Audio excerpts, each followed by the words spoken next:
Ngayong araw, nagpunta nga kami dito sa isa sa pinakasikat na staycation dito sa San Fernando, Pampanga. Kasama nga namin yung buong family ko, tapos dito na rin kami kumain ng lunch. Kaya kung naghahanap kayo guys ng lugar na pwedeng mag-relax, mag-celebrate ng anniversary ng jowa nyo, baka para sa inyo tong video na to. Hey guys, it's Mrs. Castro back again with another mini vlog!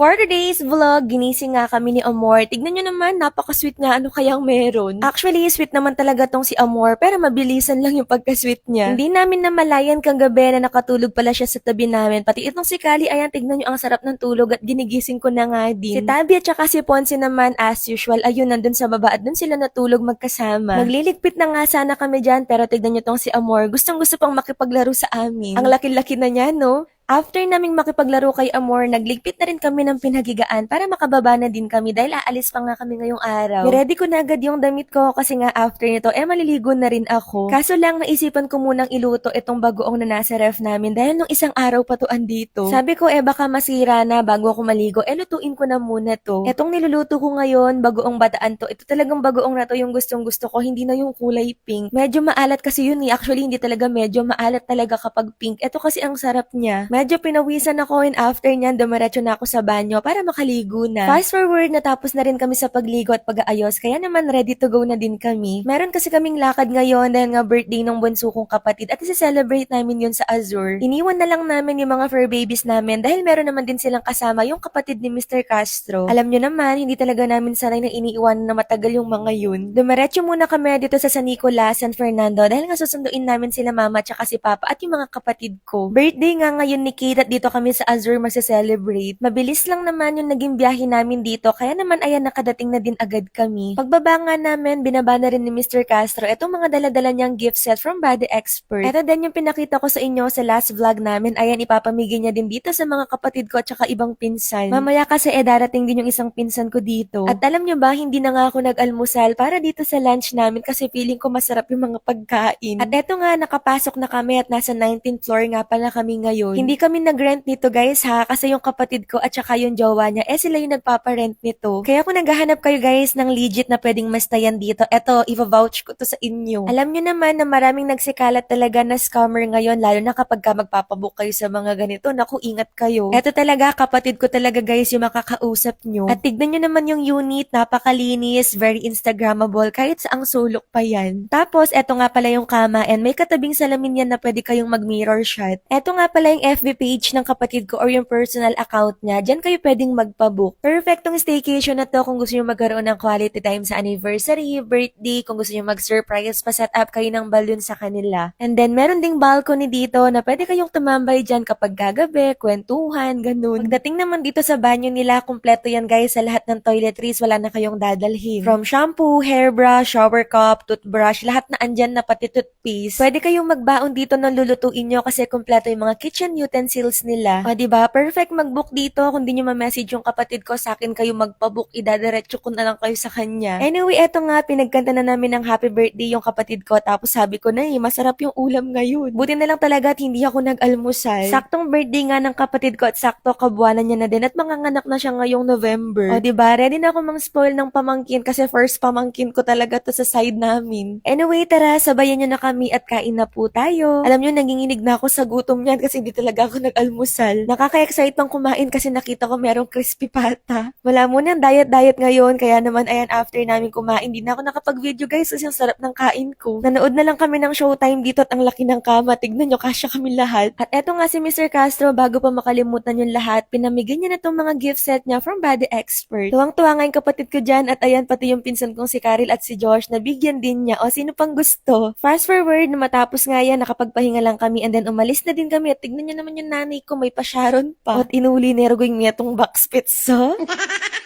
O siya, ayun lang muna guys for today's vlog. Thank you for watching. See you on my next one. Bye! Mwah!